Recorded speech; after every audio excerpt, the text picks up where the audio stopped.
Bienvenue chez le compteur. Aujourd'hui, on va faire un tour sur le subreddit ProRevenge. La première histoire est postée par Supprimé. Voici l'histoire de la façon dont j'ai démissionné de mon emploi en entrepôt une fois pour toutes. L'entreprise pour laquelle je travaillais a mis en place une nouvelle façon de payer les commissions et les primes de gestion. C'était un genre argent économisé, argent payé. Chaque petite chose était associée à une prime. Ce mois-ci, tu as économisé sur les fournitures de bureau? Voici $100. Tu n'as pas dépensé d'argent pour réparer le magasin d'une manière ou d'une autre? Voici $500. Normalement, cela ne nous aurait pas affectés, mais il y avait quelques catégories qui étaient carrément dangereuses et auxquelles étaient malheureusement attachées les plus grosses primes. Tout a commencé lorsque le directeur et le chef de secteur ont voulu que nous changions les panneaux lumineux du magasin. Cela posait quelques problèmes. Les lumières étaient si vieilles que le câblage était défectueux et imprévisible. La façon dont les lumières étaient montées nécessitait une formation d'électricien pour retirer les panneaux et remplacer les ampoules. La direction espérait que nous nous chargions de ce travail, ce qui nous permettrait d'économiser sur l'embauche d'un électricien professionnel et de recevoir ainsi une grosse prime. J'ai refusé catégoriquement, mais quelques-uns de mes collaborateurs ont été embarqués dans l'aventure. Après un incident particulier où un travailleur a reçu un léger choc, nous nous sommes tous regroupés et avons dit « pas question ». Une semaine plus tard, nous avons reçu par email un lien vers une formation en ligne. Le thème principal, les employés de l'entrepôt devaient effectuer diverses tâches de maintenance, et la principale, changer les lumières, les panneaux lumineux, etc. Si nous ne suivions pas cette formation, alors nous serons des employés inadaptés, nous ne répondrions pas à nos exigences d'embauche et nous pourrions, éventuellement, être licenciés. J'ai entrepris de faire des captures d'écran de tout, y compris des tests obligatoires. Il est très vite devenu évident que j'étais l'un des seuls employés à avoir refusé de suivre la formation et j'ai été confronté au responsable de secteur, qui m'a dit que j'avais une semaine pour suivre la formation, sinon je recevrais un avertissement officiel, et qu'en raison de la sévérité de l'avertissement, je risquais une action disciplinaire et peut-être un licenciement immédiat.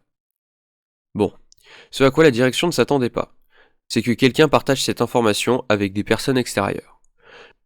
J'ai préparé un joli paquet, avec tous les nouveaux tests, formations qui forceraient les employés de l'entrepôt à effectuer des tâches dangereuses, mais aussi des copies de la nouvelle structure de primes de la direction, où il y avait explicitement des catégories qui détaillaient si les employés pouvaient effectuer des réparations en magasin et faire économiser de l'argent à l'entreprise, ils recevraient une grosse prime. Il y avait même un prix pour le plus d'argent économisé. J'ai aussi veillé à inclure la quantité copieuse d'emails et de textes, montrant que la direction violait beaucoup de directives en matière de santé et de sécurité. Surtout avec le manque de personnel d'entrepôt pour décharger et charger en toute sécurité les camions et les conteneurs d'expédition. Et la pire chose que j'ai trouvée, c'est autour de la page 36 de nos contrats, qui indiquait que nous n'étions pas officiellement couverts pour décharger les camions, que l'entreprise était censée engager des entrepreneurs professionnels pour décharger et que c'était à nous de prendre le relais une fois que les marchandises étaient déchargées en toute sécurité. Pourquoi ?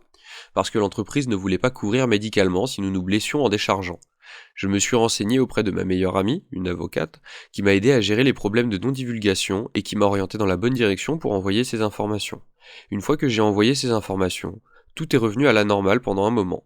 La direction a continué à faire pression sur moi pour que je signe l'autorisation d'entreprendre des tâches dangereuses afin de gagner leur prime et j'ai refusé. Tout s'est précipité lorsque le responsable de secteur a essentiellement dit « Si tu ne signes pas pour la prochaine équipe, je te vire sur le champ ». J'ai eu beau plaider ma cause, le responsable de secteur a essayé de faire croire qu'il s'agissait d'une nouvelle initiative de l'entreprise et que nous devions être fiers de notre lieu de travail. Quelle connerie. J'ai beaucoup lutté contre cela et je savais pas à quoi m'attendre lorsque je suis descendu du bus et que je me suis rendu au magasin le lendemain matin. Lorsque je suis entré, prêt pour mon prochain service, le magasin était pratiquement désert. J'ai ouvert l'entrepôt, vérifié les feuilles de chargement, puis j'ai pris ma bouteille d'eau et me suis dirigé vers le magasin pour la remplir. Alors que je me tenais près de la fontaine à eau, le responsable du service est descendu avec ce sourire effronté sur le visage. Apparemment, la responsable faisait l'objet d'une surveillance étroite et était actuellement en médiation, devant répondre de ses méthodes douteuses pour faire des économies afin d'obtenir ses primes. La meilleure partie, la responsable de secteur et le directeur général ont tous deux été virés. Apparemment, on leur a donné le choix de démissionner sans aucun paiement ni avantage, ou les actionnaires et le PDG de l'entreprise allaient ouvrir une enquête sur ces pratiques. Je n'arrivais pas à y croire. Quelques heures plus tard, le PDG et le directeur financier sont arrivés et ont essayé de me proposer une prime pour avoir parlé, des excuses officielles et une augmentation si je laissais tomber l'affaire. J'ai pris mon sac et j'ai démissionné sur le champ. Il était hors de question que je laisse tomber cette affaire. Je suis sorti de là avec un sentiment de satisfaction, sachant qu'il ferait l'objet d'une enquête et qu'il serait, je l'espère, pris à partie pour ce qu'ils avaient essayé de nous forcer à faire. D'après ce que j'ai vu en ligne et sur le site web de l'entreprise a mis beaucoup de temps à s'en remettre. Même à ce jour, tu peux voir que l'entreprise a été achetée, a changé de main à plusieurs reprises. Ils ont perdu des millions de dollars. Mauvaise publicité. La confiance du public et des employés a disparu. Tout ça pour économiser quelques dollars et récompenser une direction avide. La troisième histoire est postée par Asmodus. Cette histoire s'est passée il y a environ 6 ans, lorsque je travaillais pour une entreprise de vente au détail que j'appellerais No Hop. Jay était connue pour être une voleuse par le personnel de base et certains des niveaux inférieurs de la direction. Malheureusement, elle était une fille en or pour Mo et Travis, et nous n'avons jamais eu de preuves solides. Nous n'avions pas non plus de retenue sur salaire, etc.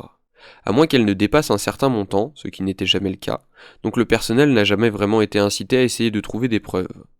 L'une des choses que Jay préférait voler était des bons de réduction sur des produits ou des achats, car il suffisait de les déchirer et de les mettre dans le coffre. Il n'y avait aucun moyen officiel de les compter pour les rendre à l'entreprise. Elle pouvait donc les réutiliser dans un autre magasin et s'en tirer. Ce jour-là, c'était Halloween et j'étais à la caisse 4, la seule caisse sans caméra. Mo est arrivée et a payé ses courses avec des chèques cadeaux qu'elle avait reçus lors d'une réunion des directeurs de magasin, car le magasin se portait très bien. Je l'ai servi et personne d'autre n'a touché à ma caisse de toute la journée car j'étais la principale personne aux caisses pour cette équipe. Nous avons fermé pour la nuit et Jay a pris les caisses pour les encaisser. Je suis allé au pub avec des amis et j'ai passé une bonne nuit sans savoir ce qui allait se passer. Lors de mon service suivant, Mo m'appelle dans le bureau et me dit que les bons qu'elle a utilisés n'étaient pas dans le coffre et qu'elle savait que c'était ma caisse. Elle voulait que je rende les bons et ne porterait pas plainte et ne mettrait rien dans mon dossier si je les rendais immédiatement. Je ne les avais pas bien sûr, et j'ai témoigné comme tel, mais elle ne m'a pas cru. J'ai cherché partout, dans la poubelle sous la caisse 4 et dans les poubelles à l'extérieur, sous les caisses et sur le sol autour des caisses, juste au cas où je les aurais fait tomber ou les aurais mis dans un endroit idiot en essayant de trier l'argent, etc. Environ 1 heure plus tard, Jay arrive, entend ce qui se passe et propose de chercher elle aussi. Elle les trouve en 30 secondes chrono, là où j'avais déjà regardé. J'ai essentiellement sifflé. Quelle coïncidence que dès que Jay regarde là, elle les trouve immédiatement. Quelle coïncidence! Bouillonnant de fureur car je savais qu'elle me faisait porter le chapeau pour son propre vol, elle aurait pu les trouver dans le bureau et faire une simple erreur. Mais non, elle l'a fait de moi le bouc émissaire de sa propre idiotie. J'ai essayé de plaider ma cause auprès de Mo et de Travis en déclarant que je ne serais pas assez stupide pour voler des bons dont je savais qu'ils appartenaient à Mo, car c'est moi qui l'ai servi. L'un des autres chefs d'équipe, Paul, savait très bien que c'était Jay et a essayé de dire à Mo et Travis que j'étais victime d'un coup monté. Mais elle était la fille en or et ne pouvait rien faire de mal alors que mon nom était dans la boue en ce qui les concernait. D'ailleurs, ils pensaient que Jay m'avait prise sur le fait. Cela signifiait la guerre. Au cours des mois suivants, je suis devenu très ami avec Jay, en flirtant outrageusement avec elle et en prétendant essentiellement que je la respectais vraiment et que nous étions de bons copains. Il m'a fallu un certain temps pour gagner sa confiance, mais une fois que j'y étais, je savais que je pouvais l'attraper en train de voler et le prouver. Nous avons gaspillé un tas de produits chocolatés de Noël qui n'avaient pas été vendus et je les ai mis dans un sac pour les mettre à la poubelle. Jay a dit que nous devions les ramener à la maison, ce qui est contraire à la politique de l'entreprise et considéré comme du vol, car sinon, ils allaient tout simplement se perdre. Nous étions debout sous une caméra, juste en dehors de son champ d'action. Alors j'ai dit, je n'en veux pas, mais si tu les veux, tu peux les avoir. Et je l'ai mis sur un chariot juste à l'intérieur du champ d'action de la caméra. J'avais étudié les angles de caméra en détail en me préparant à un moment exactement comme celui-ci. Je l'ai vu regarder la caméra, puis le chariot, et enfin la caméra avant de partir chercher ses affaires. J'ai prévenu mes collègues de ne pas prendre de chocolat même si on leur en proposait, et j'avais un sourire diabolique sur le visage que mes collègues ont commenté. Lorsque Jay est redescendue, elle a nonchalamment ramassé le sac comme si c'était ses courses, a offert du chocolat à tout le monde et est sortie avec. Je t'ai eu, pétasse. Le lendemain matin, je suis arrivé pour mon service et j'ai affiché le visage le plus sombre possible en m'approchant de Travis. Tu devrais vérifier les caméras de la porte arrière environ à 22h21. Je pense que tu trouveras ce que tu vois très intéressant. Il m'a demandé d'expliquer davantage et j'ai regardé vers l'endroit où se trouvait Jay, à même pas 5 mètres, et je me suis retourné. Je ne peux pas donner plus de détails pour l'instant, mais je te suggère fortement d'aller regarder les caméras à cette heure-là, maintenant. Travis est parti à contre-cœur pour faire cela, et dans les 10 minutes qui ont suivi, Jay a été appelé dans le bureau et son sac a été fouillé. Dans l'heure qui a suivi, elle a été suspendue en attendant l'enquête, et dans la semaine qui a suivi, elle a été licenciée et interdite de séjour dans le magasin. J'ai reçu des excuses complètes des responsables qui ne me croyaient pas, qui m'ont expliqué qu'ils croyaient sincèrement que c'était moi, et qu'ils n'avaient aucune idée que Jay aurait pu être une voleuse. Ils sont restés bouche bée après que j'ai expliqué que chaque membre du personnel savait que c'était une voleuse, mais que nous n'avions pas l'impression de pouvoir faire quoi que ce soit. Après avoir fait le tour des gens pour leur demander si c'était vrai, j'ai reçu d'autres excuses. 6 mois plus tard, on m'a proposé une formation pour devenir moi-même chef d'équipe. Je l'ai suivi, mais j'ai fini par démissionner pour un poste de col blanc dans une autre entreprise avant d'avoir terminé ma formation. La dernière histoire est par Throwaway 89 3419. Je travaille dans un cabinet comptable à petite échelle, 150 employés. Je m'entends plutôt bien avec tous mes collègues, sauf 2 ou 3. Dans cette histoire, je vous présente une de mes collègues féminines, appelons-la Jessica. Jessica est la flirteuse du bureau et, si cela ne dérange pas les autres, cela me dérange beaucoup. Mon petit ami et moi sommes ensemble depuis 6 ans, et franchement je n'apprécie pas qu'une traînée flirte avec moi, à un niveau excessif, et me tripote les fesses et autres. Je ne sais pas pourquoi elle m'a choisi, ses avances sont les plus fortes envers moi. Je ne suis pas d'un attrait supérieur à la moyenne, si je devais m'évaluer sur une échelle de 1 à 10, je dirais un bon 6. La première fois que ses avances ont été trop fortes, je l'ai calmement repoussée. Je lui ai dit que j'étais dans une relation et que je n'appréciais pas cela, etc. Pendant quelques semaines, elle m'a laissé tranquille, puis elle m'a coincé dans la salle de repos. Elle portait un chemisier bleu décolleté qu'elle affectionnait, il montrait beaucoup de décolleté, qui, honnêtement, était contraire au code vestimentaire de l'entreprise, mais elle s'en est tirée en taquinant notre chef. Je ne me souviens pas de ses mots exacts, mais c'était quelque chose du genre « J'aime les hommes qui jouent les durs, mais je commence à m'impatienter ». Elle est partie peu de temps après. Je suis retourné voir les ressources humaines et j'ai signalé l'incident. Mon patron m'a convoqué dans son bureau plus tard dans la journée et nous avons eu quelques mots sur l'incident et j'ai essentiellement été mis à la porte en riant. Quand je suis rentré chez moi pour la journée, j'ai contacté le frère de mon petit ami, un avocat, et je lui ai parlé de mon plan. Quelques jours plus tard, elle est à nouveau venue me voir. Au lieu d'aller voir les RH, je suis entré dans le bureau de mon patron et je lui ai dit que je prévoyais d'intenter un procès si rien n'était fait. J'avais les rapports et la confirmation de mes collègues féminines comme preuve.